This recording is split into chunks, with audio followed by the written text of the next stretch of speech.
مالك يوم الدين إياك نعبد وإياك نستعين اهدنا الصراط المستقيم صراط الذين أنعمت عليهم غير المغضوب عليهم ولا الضالين. Ya amin ya rabbal alamin. Ya sudah 5 pas, minimal saya akan menjelaskan. Jadi gini Bapak Ibu, tadi saya pas waktu setelah sholat maghrib itu kan sebenarnya coba kita buka dulu, mungkin Pak Eko bisa bantu saya ya.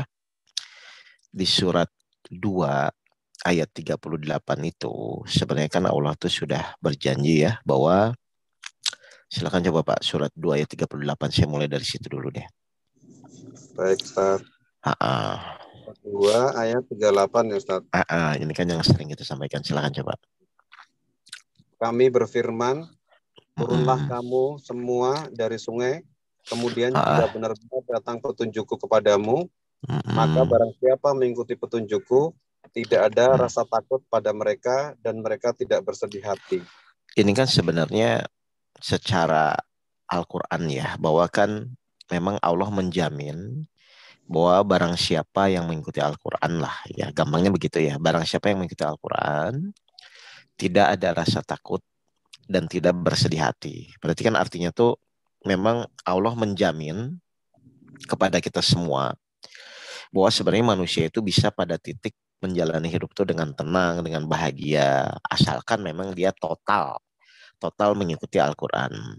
Nah, tapi kan kenyataannya kan Bapak Ibu, sekarang di dalam menjalani hidup kan tidak semua manusia itu bisa mengikuti Al-Quran. Bukannya mereka tidak mampu ya, tapi kenyataannya saat kita menjalani hidup, banyak sekali manusia yang meskipun Al-Qurannya ada, tapi kok kayaknya tuh seperti nggak ada gitu loh. Jadi misalnya gini lah, ketika Bapak Ibu mempunyai suatu permasalahan, apapun masalahnya, kan sebenarnya Bapak Ibu juga tahu bahwa semua solusi kehidupan itu ada di dalam Al-Quran. Dan harusnya Bapak Ibu curiga, saya hidup kok misalnya bingung, khawatir. Padahal sebenarnya kita tahu, kita tuh kalau mengikuti Al-Quran tuh tenang dan bahagia. Nah sekarang pertanyaan saya ya ke Pak Eko atau ke yang lain. Al-Qurannya sudah ada, tapi kok manusia itu tetap merasa bingung dengan hidupnya? Berarti kan ini ada yang aneh. Seperti ada hijab yang artinya tuh manusia itu kok kenapa jadi seakan-akan jadi sulit mengikuti Al-Quran gitu loh. Nah itu pertanyaan saya. Jadi kenapa Al-Qurannya sudah ada, petunjuknya sudah jelas, dan setiap orang juga punya kemampuan untuk membaca Al-Quran, tapi kok kayaknya nggak bisa ngikutin gitu loh. Bahkan cara hidup kita tuh kadang-kadang yang sebelum saya sering sampaikan di workshop tuh, pola berpikirnya tuh dari awal kok salah, padahal Al-Qurannya udah ada gitu loh. Nah pertanyaan saya, apa yang menyebabkan manusia itu kok sulit untuk mengikuti Al-Quran?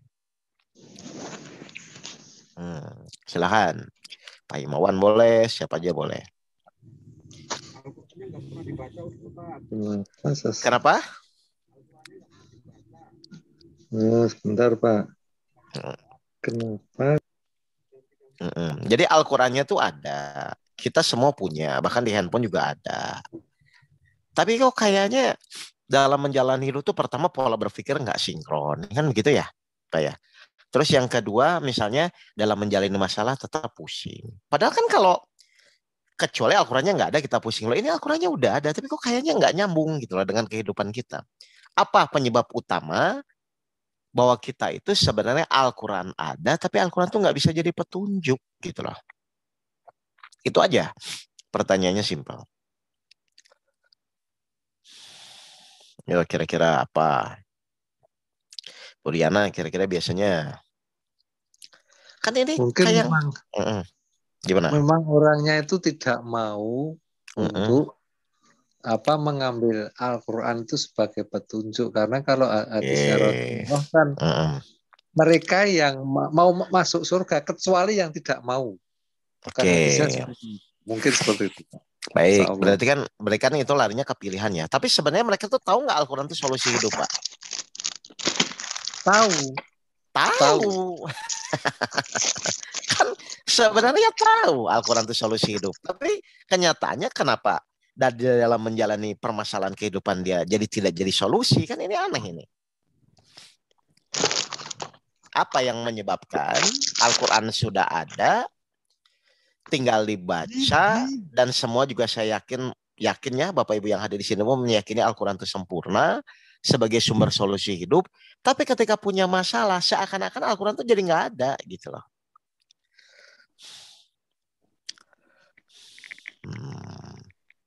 Baik. Silakan. Karena masih mengandalkan logika ya, Tat ya, pola berpikir gitu. Masih ingat ya Beriana ya, pelajaran pagi. Pelajaran saya kan, Tat. Bukan. Ya nggak apa-apa. Nah, kira-kira Al-Quran itu kan petunjuk bagi orang yang beriman. Betul. Bisa jadi orang-orang itu imannya yang masih lemah sehingga tidak memilih Al-Quran sebagai petunjuk. Baik ya. Sebenarnya poin-poin Bapak Ibu itu sebenarnya benar, maksudnya apa ya? Ya ini kan secara umum seperti itu ya. Baik, kalau gitu saya jelaskan ya. Jadi gini Bapak Ibu sekalian ya, biar mungkin Bapak Ibu juga bisa lebih gampang memahaminya. Kita lihat dulu. Sebenarnya yang disampaikan di dalam Al-Quran tadi ya. Yang disampaikan Al-Quran tadi kan di surat 2 ayat 38 itu mengatakan barang siapa mengikuti Al-Quran maka hidupnya tidak ada rasa takut dan mereka tidak bersedih hati. Kan begitu ya sebenarnya poinnya ya tadi itu. Nah sekarang gini. Sebenarnya yang dimaksud dengan Al-Quran ini tuh memang yang kita baca atau nur atau ruhnya Al-Quran yang akan membimbing kita tuh tidak ada rasa takut dan khawatir bersedih hati, Pak. Nah, Bapak Ibu harus jeli di sini. Apakah hanya Al-Quran yang kita baca atau harus sebagai nurnya? Harus sebagai ruhnya. Sehingga ketika misalnya nurnya atau ruhnya itu, insya Allah kalau kita menjalani, maka tidak ada rasa takut dan bersedih hati. Nah, coba saya mau giring ke pemahaman itu. Jadi yang benar itu Al-Quran yang kita baca, atau yang dimaksud Allah itu ruh atau nurnya Al-Quran. Karena saya yakin kalau orang-orang yang dipengaruhi oleh nurnya Al-Quran atau ruhnya Al-Quran, pasti hidupnya tidak akan ada rasa takut dan bersedih hati gitu loh Pak. Silakan. Kalau misalnya Bapak Ibu, menurut Pak Himawan gimana? Apakah memang yang kita baca Nur Al-Quran, Pak? Nur Al-Qurannya, ruh. Jadi barang siapa yang mengikuti nur, mendapatkan nur Al-Qurannya, mendapatkan ruh Al-Qurannya, maka dia tidak bersedih hati dan tidak ada rasa takut. Karena kan di situ dibimbing oleh Allah kan. Mari kita buka. Berarti sekarang pertanyaan saya, siapa orang-orang yang insya Allah harusnya bisa disentuh oleh nur Al-Quran atau ruhnya Al-Quran? Kan begitu aja kan? Sehingga pemahaman ayat ini jadi sinkron gitu loh. Oke, kita buka. Ya, bantu lagi siapa yang mau baca, Pak Himawan boleh atau siapa? Surat 56 ya, ayat 77 sampai 79. Saya nggak tahu Pak caranya bacanya, saya nggak. Ya jangan ya siapa aja, jangan Pak Himawan nanti kalau nggak tahu. Yang lain aja yang biasa baca. Coba Pak, silakan Pak. Surat 56 ya. Ayat 77 sampai 79. Yang tenang aja suasananya, jangan yang lagi di jalan Pak Eko, jangan. Mungkin Mbak Anis bisa bantu saya atau siapalah. 56 ayat 77 sampai 79. Silakan. Jadi bukan Al-Quran yang dibaca ya, hati-hati ya. Kalau Al-Quran yang dibaca semua orang bisa baca. Tapi kalau menyentuh nurnya itu berbeda. Kita lihat Bapak Ibu sekalian ya. Jadi yang dimaksud Al-Baqarah ayat 38 itu secara umum memang Bapak Ibu bacaan Al-Qur'annya. Tapi ketika misalnya memang hatinya harus menjadi tenang, tidak bersedih hati, pasti itu bukan bacaannya, tapi nur atau ruhnya yang menyentuh ke dalam hati kita, ke dalam dada kita. Oke ya. Surat 56 ayat 77 sampai 79. Nah, Al-Waqiah ya, Ustaz. ya, silakan dibaca. 76 sampai 77. Surat 56 77 sampai 79. Oh, sesungguhnya Al-Quran ini adalah bacaan yang sangat mulia pada kitab yang terpelihara Lauh Mahfudz. Baik, jadi ini Al-Quran yang Tidak dibaca. menyentuhnya kecuali hamba-hamba yang disucikan. Oke, di sini coba Bapak Ibu renungkan ya. Di sini sesungguhnya Al-Quran ini bacaan yang sangat mulia. Terpelihara di dalam Lauhul Mahfudz. Berarti ini tuh yang dibaca atau ruhnya? Coba. Sesungguhnya ruhnya karena di Lauhul Mahfudz kan? Di Lauhul Mahfudz tempatnya. Bukan yang kita baca. Nah, terpelihara di Lauhul Mahfudz. Nah, kata kuncinya yang 79 apa? Tidak akan menyentuhnya. Tidak menyentuhnya kecuali hamba-hamba yang disucikan. Oke, berarti yang akan merasakan nurnya, yang akan merasakan ruhnya Al-Quran itu, berarti kira-kira orang yang hatinya bersih atau yang hatinya kotor? Bersih. Nah, berarti meskipun Al-Quran itu ada di tangan kita semua, tapi nurnya belum tentu menyentuh hati kita kan, Bu? Iya Ustaz. Nah, makanya di sini pentingnya kita di dalam menjalani proses hidup itu secepatnya membersihkan hati kita. Makanya di workshop pertama saya ajarin kan 7 IPH, sabar, ikhlas, tawakal, bersyukur. Itu tuh kan sebenarnya untuk membersihkan hati Bapak dan Ibu sampai pada titik tertentu hingga insya Allah mudah-mudahan Allah menyentuh hati kita dengan nurnya Al-Quran gitu loh. Paham ini Bapak dan Ibu? Ya, paham. Nah, jadi intinya adalah ternyata yang Allah sebutkan di surat Al-Baqarah ayat 38 itu sebenarnya memang janji Allah. Barang siapa mengikuti Al-Quran. Tetapi ada poinnya.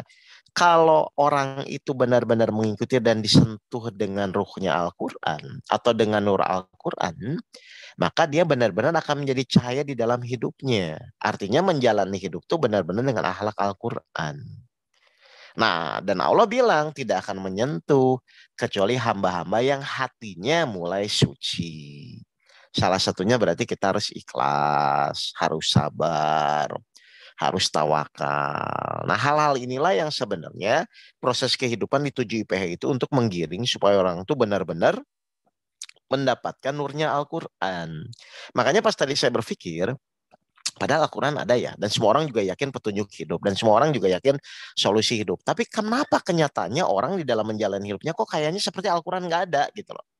Pusing lah, bingung lah, dan lain-lain. Kan ini aneh, bahkan orang ngaji, orang membaca Al-Quran. Tapi kok tetap aja hidupnya tuh kayak nggak tenang. Oh ternyata yang dimaksud surat 2 ayat 38 itu adalah yang menyentuh ruhnya.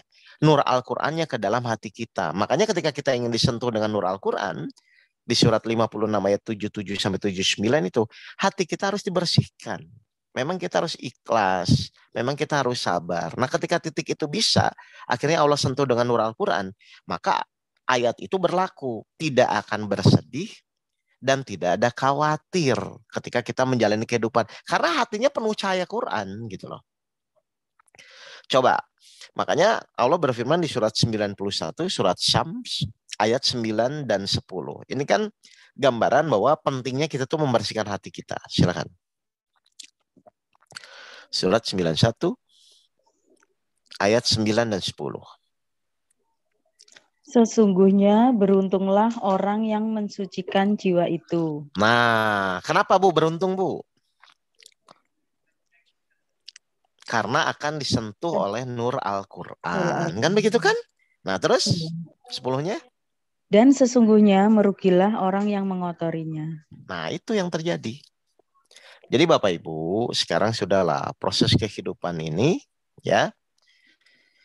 Pokoknya Bapak Ibu sekarang fokusnya menurut saya ya, daripada pusing memikirkan kehidupan dunia yang juga nggak akan pernah selesai, jadikanlah kejadian-kejadian hidup di dunia ini sebagai sarana untuk membersihkan hati. Kalau sudah hati Bapak Ibu bersih, nanti disentuh oleh nur Al-Quran, sudah. Maka Bapak Ibu hidupnya tidak ada rasa takut dan tidak bersedih hati. Jadi yang saya pahami, oh ternyata tuh orang-orang ini tuh bukan Al-Quran yang dibaca. Jadi banyak orang yang paham, hafiz juga banyak, penafsiran juga banyak. Tapi pada prakteknya ternyata tetap hanya orang-orang yang disentuh oleh nur Al-Quran lah yang memang hidupnya tuh tidak akan khawatir dan tidak ada rasa takut gitu loh. Nah, makanya di workshop pertama kita diajarkan 7 IPH itu kan adalah alat atau tools untuk membersihkan hati kita kan. Misalnya ketika ada kejadian, harusnya kita tuh misalnya anggaplah emosi atau apa, maka pas ingat tuh ini semua atas izin Allah, baik saya terima dulu gitu loh. Atau misalnya pas ada kejadian hasil apapun yang nanti Allah tetapkan kepada kita, saya akan berserah diri bertawakal kepada Allah. Nah ini kan membuat hati kita semakin bersih sebenarnya. Dan ujung-ujungnya hati kita sebagai panglima atau memimpin jasmani kita di dalam menjalani kehidupan. Jadi ternyata benar bahwa sebenarnya kalau kita benar-benar menjalankan Al-Quran dengan benar, tapi ternyata harus dari nurnya, hatinya. Sedangkan nur Al-Quran itu hanya menyentuh orang-orang yang mulai mensucikan dirinya. Kan kalau ikhlas, pasrah, tawakal, bersabar, bersyukur itu kan sebenarnya proses pembersihan hati kita gitu loh. Nah mudah-mudahan Bapak Ibu semakin ke sini semakin paham. Berarti proses di dunia ini, kejadian-kejadian yang Allah izinkan menimpa kita semua itu, ternyata itu tuh hanya sebagai apa ya? Hamplas ya, amplas untuk membersihkan hati kita, mencuci hati kita, sampai pada titik tertentu nanti Allah sentuhlah namanya nur Al-Quran kepada kita. Paham ini? Baik. Ada pertanyaan? Jadi arahannya ke sana ya. Makanya kalau Bapak Ibu misalnya nanti benar-benar menjalankan, membersihkan hatinya, ya insya Allah nanti pokoknya kayak gimana ya, ilmu, pemahaman gitu loh. Itu akan mudah gitu loh. Dan insya Allah hidup Bapak Ibu akan berubah. Karena kan Bapak Ibu bawa sesuatu yang luar biasa ya, petunjuk hidup. Jadi Google Map-nya tuh di dalam gitu loh. Sebentar, kita buka ayatnya juga satu lagi. Oke. Yang mana sih saya lupa, bentar.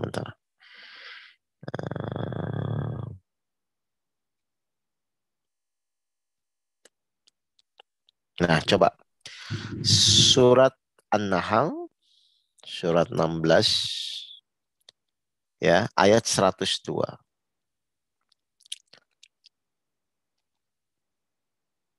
Silakan, bantu saya. Surat An-Nahl, 16:102, silakan. Katakanlah Ruhul Kudus atau Jibril menurunkan Al-Quran itu dari Tuhanmu dengan kebenaran untuk meneguhkan hati orang yang telah beriman dan menjadi petunjuk serta kabar gembira bagi orang-orang yang berserah diri kepada Allah. Tetapkan urusannya ke hati ya Bu ya? Iya, Tat.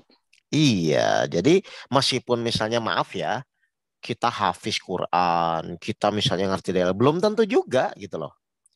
Nurnya itu menyentuh hati kita. Karena malah kecenderungannya akan berbanding terbalik. Tapi bukan berarti itu tidak penting ya. Maksudnya tuh gini, ketika kita misalnya semakin paham Al-Quran, atau ilmu kita semakin banyak, kan berarti kemampuan kita pun kan secara nggak sadar meningkat kan. Dan banyak sekali orang-orang yang tahu ilmunya pun kok malah berbanding terbalik dengan akhlak yang selama ini misalnya harusnya sesuai dengan Al-Quran. Kenapa seperti itu? Kan iblis juga dulu kan memang gurunya malaikat, ilmunya luar biasa dan dia juga mengerti Al-Quran, dia hafal Quran. Tapi kenyataannya kenapa kok nurnya tidak menyentuh? Karena adanya kesombongan itu. Nah itu. Karena biasanya yang namanya kita semakin merasa pintar, semakin kita punya kemampuan berbanding lurus dengan sifat sombongnya. Iya betul. Jadi hati-hati ya. Sebagai wawasan gitu ya Tat ya. Betul. Padahal namanya ilmu itu kan harusnya untuk dipraktikkan untuk mensucikan hati kita kan. Lewat kejadian-kejadian yang kita alami setiap hari sebenarnya. Iya, jadi makanya saya juga baru semakin paham ya. Kenapa kok 7JPH itu muncul dulu gitu loh. Karena memang supaya antara akhlak dan ilmu yang dipelajari itu sama. Karena kalau nggak disentuh dari nur Al-Qurannya, orang tetap akan bingung, orang akan tetap pusing. Kan banyak sekali kan orang-orang yang mengerti Al-Quran, bahkan paham. Tapi hanya dipakai untuk kepentingan dirinya. Kan banyak sebenarnya. Nah, jadi terbukti yang saya rasakan ternyata di surat Al-Baqarah 38 itu memang benar barang siapa yang mengikuti Al-Quran. Tapi Al-Quran apa ini? Oh, bukan Al-Quran yang dibaca. Al-Quran yang memang sudah menyentuh pada hati kita. Nurnya itu menyentuh pada hati kita. Maka tolak ukurnya, efeknya kita tidak akan takut dan bersedih hati. Karena memang dibimbing hati kita nanti sama Allah. Bahkan setiap ada permasalahan dikasih petunjuk. Setiap ada permasalahan dikasih petunjuk gitu loh. Nah jadi marilah Bapak Ibu bersihkan hati dengan kejadian. Jadi kejadian-kejadian hidup atau ujian-ujian hidup itu untuk membersihkan hati sebenarnya. Pokoknya semakin Bapak Ibu berserah diri, kan tadi di surat 16:102 kan, tadi itu sebentar ya, surat An-Nahl itu 102 itu kan, katakanlah Jibril yang menurunkan Al-Quran itu dari Tuhanmu dengan kebenaran untuk meneguhkan hati orang-orang yang telah beriman. Jadi langkah pertama tetap yakin dulu kepada Allah. Nah di sini ada poinnya, menjadi petunjuk serta kabar gembira bagi orang-orang yang berserah diri. Ini kan urusan hati juga soalnya. Jadi insya Allah kalau orang yang menjalani Al-Quran itu pasti nggak ngeyel, tidak akan merasa dirinya selalu merasa benar. Ya dia jalan saja gitu loh. Nah, jadi intinya semakin nanti bersih hati kita, semakin cepat kita mendapatkan kebahagiaan. Karena nur Al-Quran itu cuma nunggu saja. Kan alat di dalam diri kita yang menangkap nur Al-Qurannya sudah ada ya. Apa namanya itu? Namanya kolbu. Jadi silahkan Bapak Ibu. Bapak Ibu semakin meningkatkan kualitas diri Bapak Ibu, kejadian-kejadian yang ada di dalam diri kita dijadikan sebagai alat untuk membersihkan hati kita, maka nanti Bapak Ibu akan rasakan dibimbing oleh Al-Quran yang benar-benar Bapak Ibu akan mulai merasa pada ketenangan, kebahagiaan itu akan muncul. Gitu. Paham ini mengenai pemahaman nur Al-Quran ini? Tapi saya nggak detailkan nanti ya di workshop keempat, nanti saya sudah poinkan nanti. Intinya harus membersihkan hati ya Pak Ustadz ya. Tidak ada jalan lain Pak. Karena ilmu semakin tinggi pun belum tentu banding lurus dengan hatinya yang bersih. Bahkan kadang-kadang menjadi sombong dan lain-lain kan gitu kan. Nah, ya, siapa Ustadz? Nah, itu yang kita pegang dulu Pak Ustadz. Nah, jadi sekarang pertanyaannya kan gini. Tadi kemarin kan waktu saya bahas ya di surat berapa tuh kemarin tuh, yang iblis akan menggoda dari keinginan kita tuh. Saya lupa ya suratnya tuh. Kemarin itu coba. Kemarin itu saya masih surat, coba sebentar. Coba kita baca dulu ya. Biar nyambung dengan yang pembahasan hari ini ya. Oke, kita buka dulu. Surat 22 ayat 52. Silakan. Surat 52, surat 22 ayat 52. Surat Al-Hajj ayat 52. Siapa yang bantu? Silakan. Siapa aja? Dan kami tidak mengutus seseorang rasul dan tidak nabi sebelum Muhammad, melainkan apabila dia mempunyai suatu keinginan, setan pun memasukkan godaan-godaan ke dalam keinginannya itu. Nah, kan sebenarnya kalau Bapak Ibu pahami, berarti yang akan menghalangi untuk kita mensucikan hati kita itu apa berarti? Keinginan. Makanya masuk dalam perintah Allah, dan tidak aku ciptakan jin dan manusia hanya untuk mengabdi, beribadah, atau mewujudkan keinginan Allah. Makanya keinginan kita harusnya dialihkan dalam rangka mewujudkan keinginan Allah. Karena kalau Bapak Ibu terus fokus dengan keinginannya, susah Pak membersihkan hati kita. Gitu. Paham nggak ini? Mengerti nggak nih Bapak Ibu? Jadi yang akan menghambat Bapak Ibu mendapatkan nur Al-Quran itu keinginan. Nah itu yang harus dipangkas, makanya Allah memerintahkan kita beribadah kepada Allah. Supaya keinginan kita hanya fokus, hanya dalam rangka mewujudkan keinginan Allah. Itu maksudnya. Jadi nanti kalau Bapak Ibu misalnya tidak mewujudkan keinginan Allah, ya sudah, hatinya akan tertutup nanti. Mengotori jiwa kita sebenarnya. Kan tadi di surat 91 ayat 9 dan 10 kan, beruntunglah orang-orang yang mensucikan diri, dan rugilah orang-orang yang mengotori hatinya. Salah satu cara mengotori hatinya adalah selalu ingin mewujudkan keinginannya. Padahal kecenderungan manusia itu pasti selalu ingin mewujudkan keinginannya. Gitu. Paham ini Bapak dan Ibu? Iya, paham. Baik, ini agak berat ya, tapi nggak berat lah menurut saya. Ini maksudnya itu standar lah. Tapi memang ternyata saya harus mengupas ini supaya Bapak Ibu tuh jangan terjebak gitu loh. Terjebak belajar ilmu, tapi lupa praktek untuk membersihkan diri. Akhirnya ilmu yang dipakai itu malah hanya untuk mengotori hatinya. Kalau hatinya kotor, susah akan disentuh oleh nur Al-Quran soalnya. Gitu. Paham ya? Jadi prinsip yang pertama adalah ternyata di surat Al-Baqarah 2, surat Al-Baqarah 38 itu memang benar, barang siapa mengikuti Al-Quran tidak ada rasa takut dan bersila, itu benar. Tapi itu tuh untuk orang-orang bukan Al-Quran yang dibaca, tapi nurnya Al-Quran. Jadi ketika orang itu mendapatkan nur Al-Quran, dia tidak akan ada rasa takut dan bersedih karena dibimbing Allah gitu loh. Cara mendapatkan nur Al-Quran ternyata tidak ada cara lain hanya untuk dengan membersihkan hati di surat 56 ayat 77 sampai 79. Yang menghambat membersihkan hati adalah keinginan kita. Makanya kita diperintahkan Allah di surat 51-56 hanya untuk mewujudkan keinginan Allah. Makanya apapun yang kita lakukan itu dalam rangka mewujudkan keinginan Allah. Kenapa sih kamu sabar? Karena itu perintah Allah. Allah inginnya itu, gitu loh. Kenapa kamu harus ikhlas? Karena itu perintah Allah. Allah inginnya gitu. Nah, ketika Bapak Ibu begitu, nanti insya Allah dibersihkan hatinya, gitu loh. Jangan disampaikan kalau berat, nanti jangan dulu, belum. Iya, berat. Ngerti ya? Tapi ngerti ya poinnya ya. Jadi tadi itu saya berpikir, kenapa ya Al-Quran itu ada, orang semua pegang, di HP juga ada, dibaca banyak, hafiz banyak. Tapi kok menjalani hidup pola pikir kok nggak sesuai dengan Al-Quran? Pasti bukan Al-Quran ini, pasti bukan yang dibaca. Ternyata yang maksudnya itu kalau ingin sesuai itu harus nurnya menyentuh hati kita. Nur Al-Qurannya harus menyentuh hati kita. Pasti sesuai, akhlak dan perilakunya itu sesuai. Pola berpikirnya pun akan sesuai nantinya gitu loh.